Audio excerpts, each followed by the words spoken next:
This is going to show you a -40 solo Grandmaster Nightfall with a off-meta weapon that is soon to be buffed. Let's go right into it and not waste a single minute. New trait MIDA software package regarding MIDA multi-tool. Getting enough kills with MIDA multi-tool now provides various buffs and an incremental PVE damage bonus after certain thresholds. Stage 1, 25% faster handling and area speeds, that's 5% PVE damage for stage 1. Stage 2, 15 range and stability, 5% PVE damage. Stage 3, 15% aim assist magnetism ranges, 5% cone angle and another 5% PVE damage. And finally stage 4, shots detonate on impact. Kills with this weapon have the MIDA synergy intrinsic also grant progress towards these buffs. Primary ammo MIDA synergy weapons grant progress at a rate on par with MIDA multi-tool. On death, you're regress to the beginning of the previous stage. The radar while aim and functionality has been moved to the intrinsic. Catalyst replaced no distraction with a brand new catalyst. While enemies within proximity, close proximity, and MIDA multi-tool is in hand, you are granted enhanced radar resolution and improved reload speed, 20 reload stat, 15% reload scaler. This buff lingers for a few seconds once enemies are no longer within close proximity. So there's a lot to take in with that one. So, MIDA multi-tool is going to become a Edge of Fate featured weapon. So what do we mean by this? We mean this. It's going to get the turquoise ribbon, the blue ribbon. It's going to get a 10% buff. Flat. That's flat. Not only that, it's going to get those stages. It's going to get an extra 15% plus the 10% from this. So 15% from the stages plus 10% from this, that's 25%. Then it's going to get some sort of explosive payload or temporal blast built into it. Shots detonate on impact. Now that is going to be the deal breaker with this weapon. Is the shots detonate on impact going to be sizable enough in PvE? If I can only hope that it will be. In the meantime, while we're waiting for that buff, which will be next week, I'm going to do a solo GM with MIDA multi-tool -40 under. I repeat, it's going to be a solo GM -40 under. Let me repeat it again. A solo GM -40 under. So I am stress testing the gun. I'm stress testing the gun. I don't want to do -90. We'll go -40 because we haven't got all day. -40 and we'll test the weapon with some modifiers, etc. So what have I got on my card? Well, I've got front shielded Banes and Avalanche, difficult arc threat, hot step, fallen Arachno, cosmic superconductor, battlefield promotion. That will put me at 40 levels under because I'm 450 in this clip. And I am running 2 buffs, Shock Caller and Arc Surge. Shock Caller is very OP, especially on a build like this.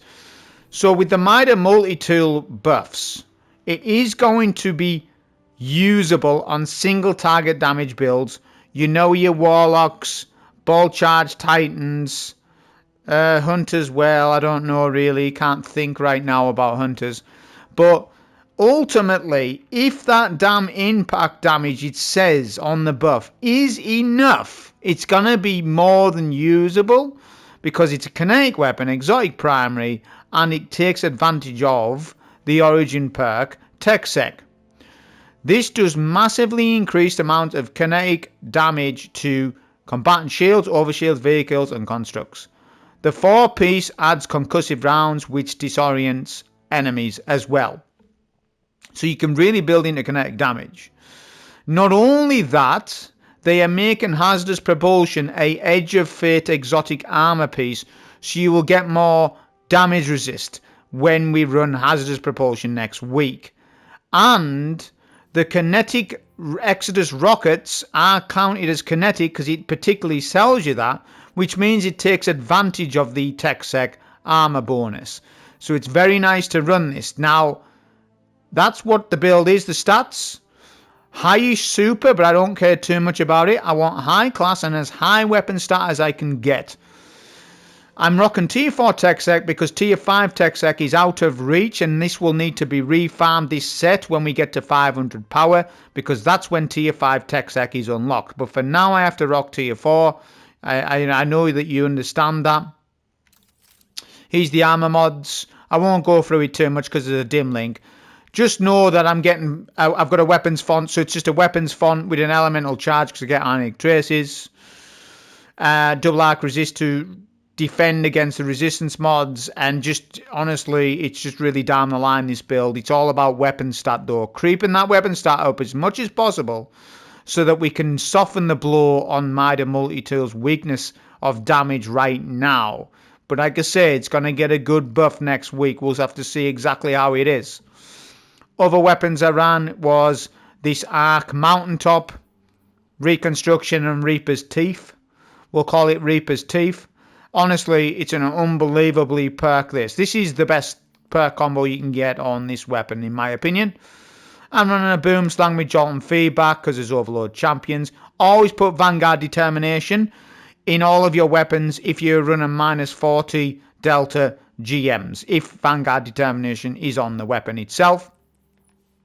Artifact mods. Shield Crush helps me massively in this. It gives me more great energy when amplified.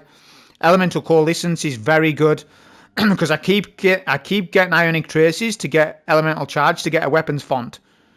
That'll put me at 184 weapons font, that. Okay? I could have run an extra weapons font, but I want a Scav on. Could have run an extra one.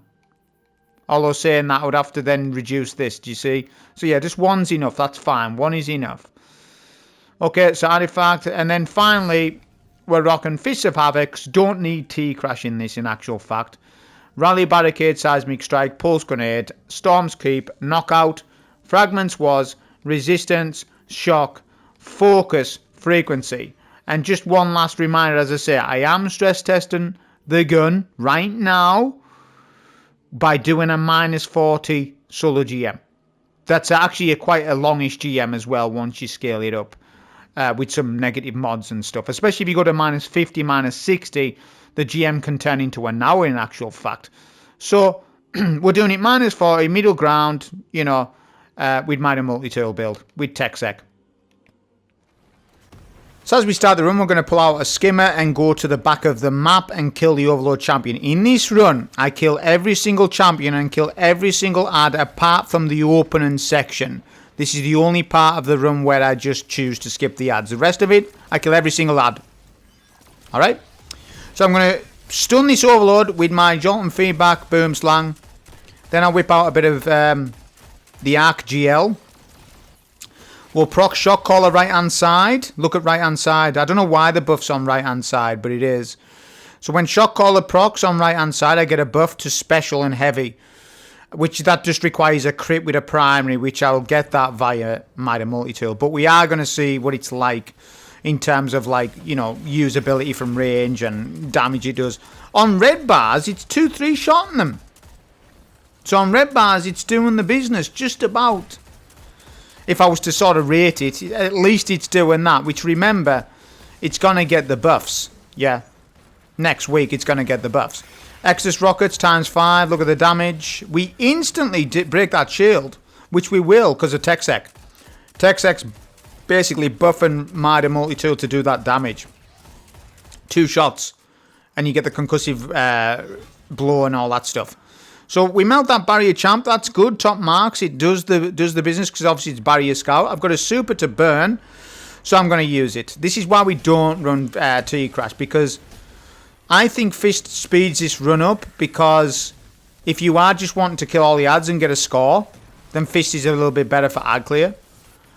T-Crash would speed up elements of the run, but overall, if you're wanting to clear every single ad, it's better with Fists. Understand me? So we stun Overload here with Boom Slang again. I'll usually lead that because it's got jolt and feedback. Exodus Rockets will obviously then proc the GL as well, so I get that damage bump with my Arc GL, which that's basically what I do. Stun Overload with Linear. then get Exodus rockets, then use GL, then swap to MIDA. So I'm thinking about this barrier, but yeah, I know his AI is to not want to play with me, so I'm going to let him go to middle, that's fine. Okay, and then I need to start working on these wizards. Taking down the shield, fine. Look at the blind on the wizard, because obviously it does blind with this Texac armor. It is going to suffer on the orange bars for sure, damage-wise. But I'm doing a good job. These builds are good for in terms of like getting your Exodus rockets, because it's MIDA.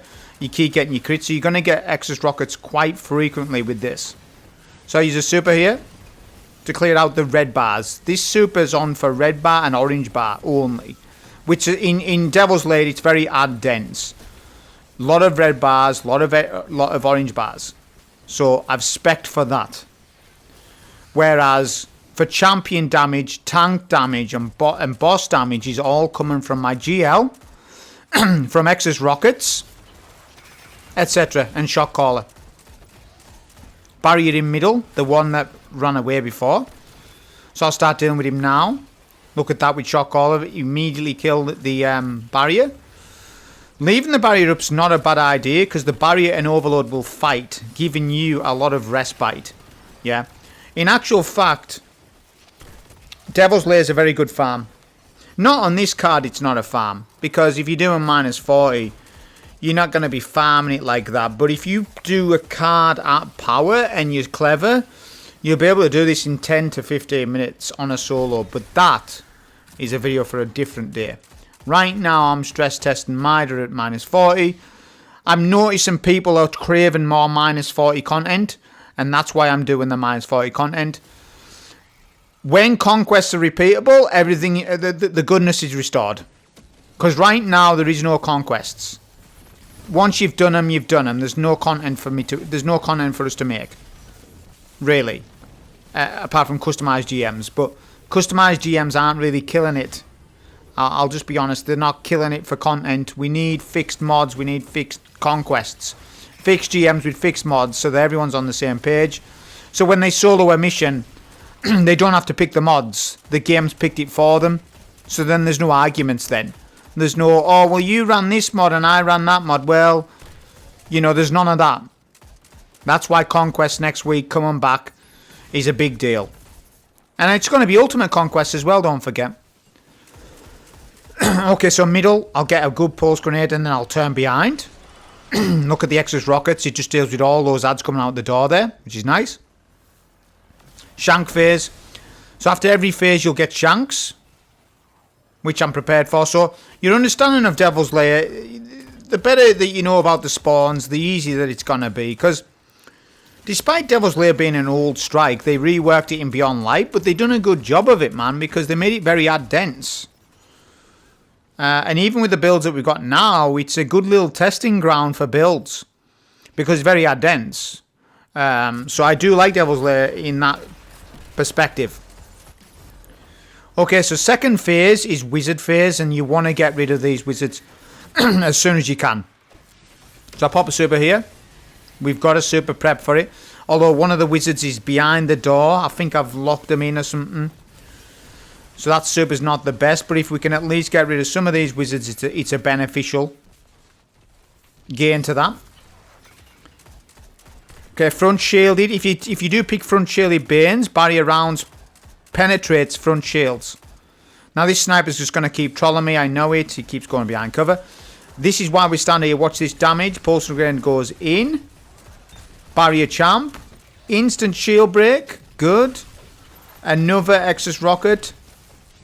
I'll pop super here to confirm barrier kill. Get the kill. Because those two Arc Knights were pushing me there. Which it worked out fine. As long as we get the finisher kill, it was fine. If we didn't, then we was in trouble. Nice little optimization to confirm kill on that barrier, because those Arc Knights were pushing, like I said. This little section here is a good place to fight from, for sure. But yeah, I'm impressed in actual fact with the amount of damage that MIDA's doing. I guess because of my high weapon stat is allowing for this to work. Yeah. It's allowing for it to work. I can guarantee you if I ran a tier 7 weapon stat, this is no good. Well, you'd still be able to do it, but everything would take much longer to kill. So the weapon stat is softening the blow on MIDA's weakness on damage. That's what I'm trying to tell you. So on these single target damage builds, you definitely always want to run high weapon stat. You know your builds, arc bolt charge titan builds, stuff like that. You really want that high weapon stat, because that's what the playback loop of the build is that you do a thing with your ability, you shoot the ads with your guns. You do a thing with your ability, you shoot the ads with your guns. There's no like melee playback loop. There's no grenade playback loop really. It's all about your weapons, yeah? It's all about that buff. Now, sure, if I stuck on Outbreak Perfected, this run would be much quicker. We know that. I acknowledge that. But I'm, like I said, trying to be interesting, mixing content up a little bit. In a time, this is the worst week, by the way, may I add to you. This is the driest week since Edge of Fate. This is the worst week, because it's the week just before Ash of Iron when nothing's going on. You got heavy metal, which is good for me, but not others, because I get tier 5s. Look at this, what's happening here. This is really good. Look at this gameplay. I'm going to pop a super to confirm again on the overload and then get red bar and orange bar kills. But yeah, Boomslang was doing so good for me there. Did you see it? But yeah, heavy metal's good for me because I get tier 5. I get 6 pieces of tier 5s. 3 to 6, depending on the game. On a loss, I'll get 3 tier 5s. For everybody else, it's tier 4, tier 3, and it's not good for them. And I understand that. So basically, this week's a bit of a loss. Yeah, so I'm trying to be creative whilst this week is at a loss. That's what I'm trying to explain to you. So just have patience. Next week's going to be good. Ash and Iron's probably going to be much better than you think, because there's a whole host of things coming along with it. So don't count Ash and Iron out yet. If Bungie nails the Plague Lands, which I know it's just going to be an activity, but if they nail it, they're halfway to winning you back. Not only that, the port will be buffed mega buffed compared to what it was. I foresee 550 power being common, or at least 500 power to be common. Within the next 2 to 3 weeks, it'll be common. Pretty much everybody will be 500 power. I foresee that's how it's going to play out. Most of you don't think that, but I think it will be with the buffs. And also, there's going to be a new exotic mission. Next week, new exotic mission, and if they nail that, then we're going to be back to somewhere with the game, right? So I just thought I'd mention those couple of details rather than make an individual video based on that, which I don't want to. I want to, focus runs like this. So this room here, ammo is what I think about right now when I'm in this room, because I do need a lot of ammo, especially for tank phase and outside. A lot of tanky targets out here. So first I need to get rid of the 2 snipers. This is more akin to an old school Devil's Lair, right? GM. It definitely is more akin to it. When I say old school, I don't mean 2020. I mean last year. This is basically the same as that. Before you say, oh, well, no, it's a lot easier than that. No, it's not. It's about the same. You're talking to somebody who's already done a lot of GMs, especially solo. So it's around about the same. I would say there's less champs now. That's definitely something. But in terms of the damage that you take and the damage that you deal, is very similar to an old minus 25 GM from just a few months ago. That's what this is. So minus 40 equals minus 25 of old days, Destiny 2 veterans. It does, don't argue it, because I've already done all the tests. I mean, you're somebody that's probably going to argue it and hasn't sold a minus 40. So you can't argue it. If you haven't sold a minus 40, you can't argue the point. If you've just done fire team runs, that doesn't count. We're talking solo GM, we're talking what does it feel like. That's what we're talking about. It feels basically the same as an old minus 25. It does not feel like 2020, but that was a different time. Yeah, and we don't want to go back to that now, because we will lose the entire player base if we do. So before you say, oh, well, I want old GMs back. Well, no, you don't, because no one else wants them. We want a happy medium. There needs to be a happy medium crossed. Yeah, basically. And that's what Conquest will be. Conquest will be a happy medium, where you're doing minus 50 Delta, minus 40 delta, maybe even minus 60 delta on them if we could. I don't think they go that far, but that's your happy medium, right? That's basically what it is. Okay, so I've got full extras rockets. I'm thinking of the best way to do this, because there's many different ways to do this outside section, and Bungie has changed the ad spawns on Devil's Lair since Edge of Fate. It's different to what it used to be, and I know the old rotation, and I was aware that they changed it. Less overloads, but more Corsairs. Corsairs are the flying enemies. So I know that there's more of those, so I can be more wasteful with the linear on the tank, and I don't need to be as much of a strategist on this part, because the slower you take it, the more ad spawns you actually get, which is not a good thing. Well, it is for points, but it can really draw out this run. Okay, if we leave the tank up too long, skiffs keep coming with Corsairs after Corsairs, and it can really draw out the run. So what I'm going to do is take our left-hand brig.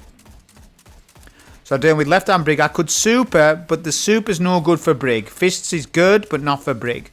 So I'm just going to deal with my weapons. I break off the chest plate, or his face plate, and we're just going to get rid of him with some linear. I'm not going to waste too much linear though, because I do need a lot for the tank. I do need a lot, because I need to make up for MIDA. Because MIDA's, it's got the damage a little bit, but it does suffer obviously on orange baton tanks, which it would do.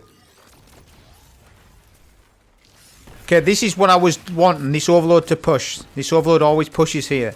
Look at the rockets with the GL. That's nice damage. We get rid of that overload. There is a barrier in middle, but he doesn't need to, I don't need to think about that barrier for a while. I have a super to burn, so I'm going to go and use that now. And I'm just going to super up top. Now, this never used to be a thing where you would do that. If you did that, you get extra overloads. You don't now.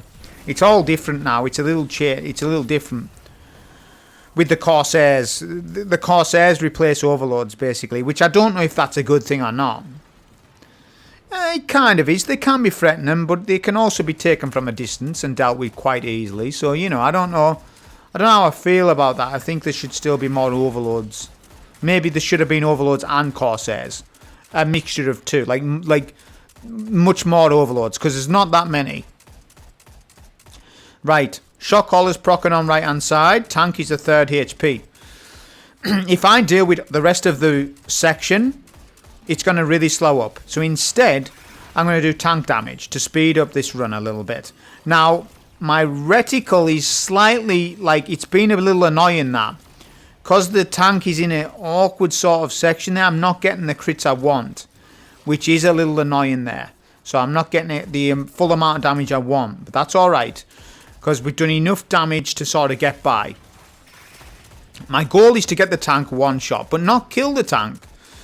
If I kill the tank, the barrier champion will replace the location of the tank, and the barrier champion will tether all of the ads on the battlefield, and it becomes a little bit of a problem. So rather than kill the tank, I'm not going to. I'm going to get him very weak though. My next goal is to take the brig on right hand side. We're going to use a combination of the GL ball charges plus MIDA just to really get rid of this brig. My linear is low, so I'm not going to use too much of it. Brig's faceplate is taken off. Remember the range drop off of a Brig's attack. They will one-shot you on this difficulty, you'll be surprised. Their solar explosion attack will one-shot you. So do you know the range drop off? Well, it's probably about 40-50 meters, right? So stand back a little bit.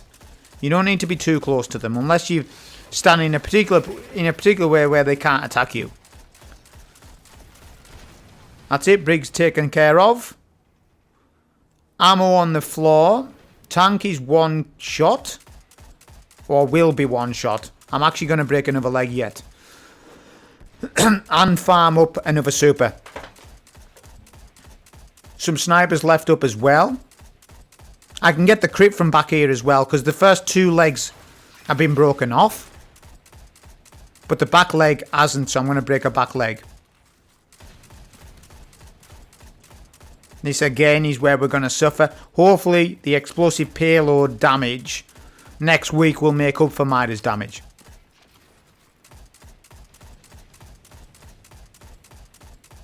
Okay, the back leg should be broken soon.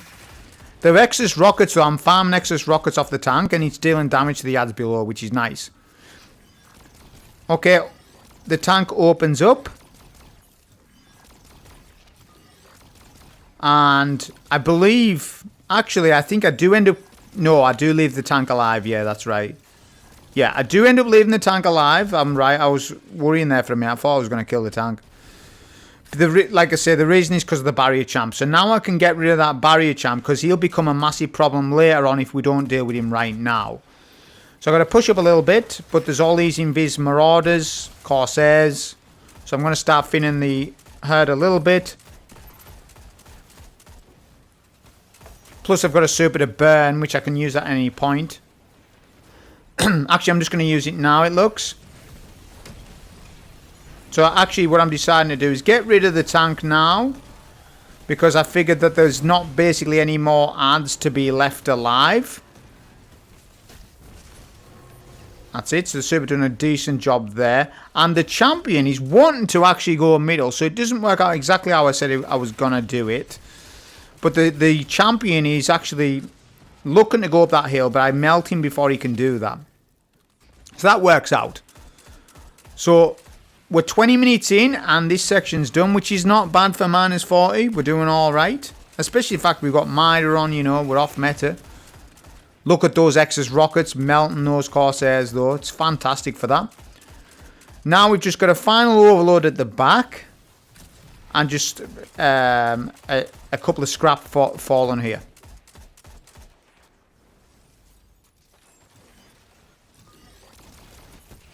But it'd be interesting to see how MIDA incorporates the range stat, because a lot of those steps that it says about the range, remember, range is more damage. Because if you're standing that far back, you do lose range, you do lose damage, or even on scouts. Even on a scout rifle, they will have range drop off after like 50, 60 meters. And depending on what content you're in, which sometimes that does happen. If that range bump is significant, it will allow MIDA to hit harder from a longer distance, which it will be a nice additive as long as it's enough range.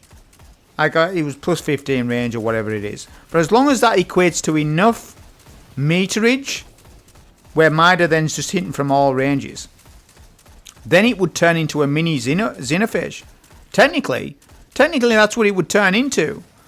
Because it would have not much range drop off. It's amazing on stats. It's just lacking that damage. But like I say, with the changes, it's going to creep it up. But it's not going to be Outbreak perfected levels of damage. And you need to set your expectations. It's not going to be that.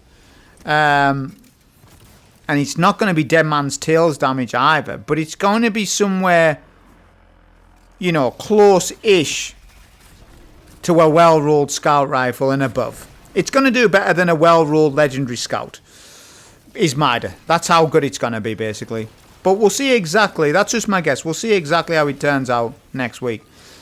So I'm going to get this boss to his damageable, to his immune phase. There we go. I've done that up top. It's a good little DPS place.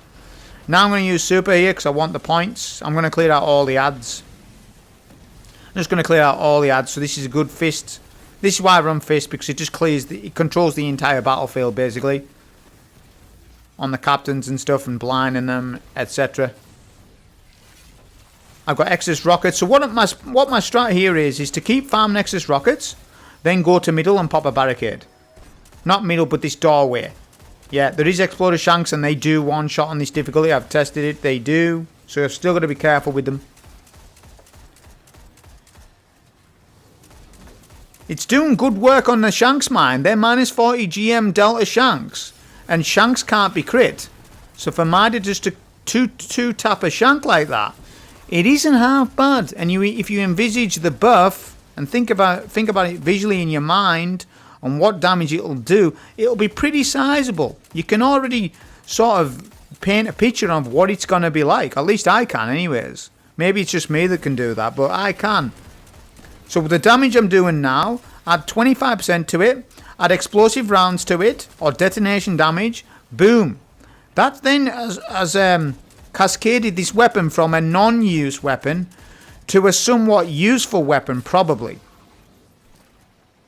Again, you might think I'm crazy and you might think that's not a case, but I have predicted weapons in the past of weapons that weren't good and then they got buffed and then they were good.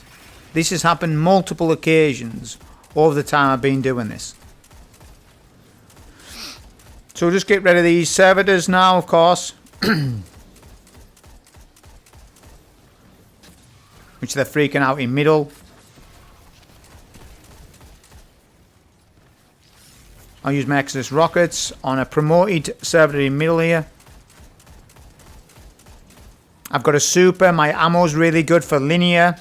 Special ammo's not too bad either. So you spam a bit of that. There's ammo in middle as well. So my plan is to use Exodus rockets as the servitor. Last servitor is killed. So that's what I'm going to do. I'm not going to pop barricade yet. So I'll pop barricade. I haven't got T-crash on, so I need to make up for that. So we do it by doing this. Exodus rockets, GL, shock caller, then some linear damage. We're not going to be able to send him so quickly at this difficulty, of course not. Super goes in, Cascade Bane. All the fallen enemies get frozen there. That's okay. Just super in the rest of the ads. It's doing good control. That's why we've got fists on for this. It does exactly what I want it to do.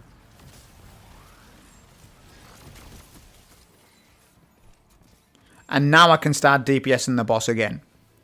Coming down below is also a strap we've done in the past. Exodus rockets, 2 GL shots. That's why you run reconstruction on this grenade launcher. There's nothing else that you would run other than reconstruction. If you want the absolute best roll on it, it's definitely this. I've experimented with other rolls, but although saying that, there's elemental honing. So there's 2 rolls you want. Either recon, the Reaper perk, or reconstruction elemental honing. That is it. No other roll is needed for the game. Just those 2. A lot of the perks are unnecessary on the GL, apart from the ones I've mentioned. And also reconstruction frenzy. You can argue that one as well. And that's it. So 3 rolls. That's the only 3. If you're not using those 3, any other rolls probably nonsensical and not needed. Yeah. So we got the fallen enemies in middle here, just doing good work of getting rid of them. Now I'm going to come down below again and start working on the boss. I've got maximum Exodus rockets almost, so I'm going to do my combination, and I've got plenty of heavy as well, so I'm good. Exodus rockets, 2 GL, linear, sends the boss to immune phase, perfect.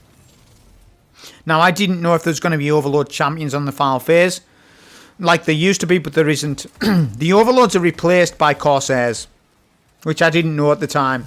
So I was like, alright, I see. So I just ended up supering them, which was fine.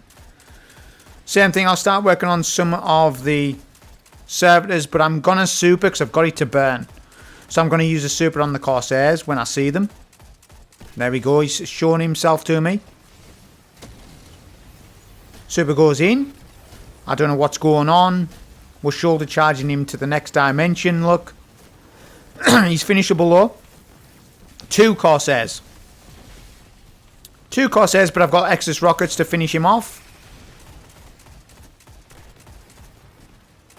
There we go. Now I'm going to get rid of these servitors.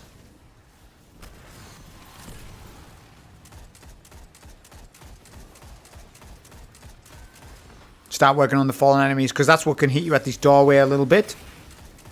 Exodus rockets again, nice damage. Remember, it's procced by TechSec.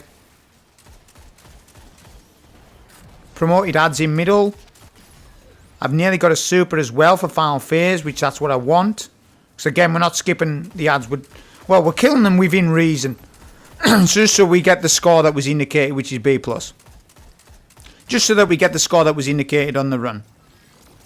Use a bit of heavy here, just to get rid. Taking down the shield's not bad. I mean, like I say, it gets the buff, so it's not bad for MIDA with that.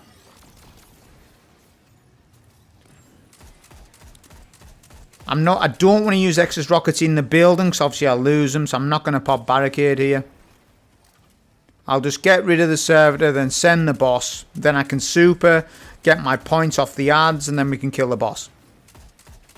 So in terms of how it's performed much better than what I thought it would right now with MIDA. Obviously, Dead Man's Tale would perform a lot better, and Outbreak Perfected would perform a lot better than this as well. But not that much better in terms of the run. The run will be similar time. I mean, probably an Outbreak Perfected run at -40 would be 20 minutes, right? That would be a 20-minute run.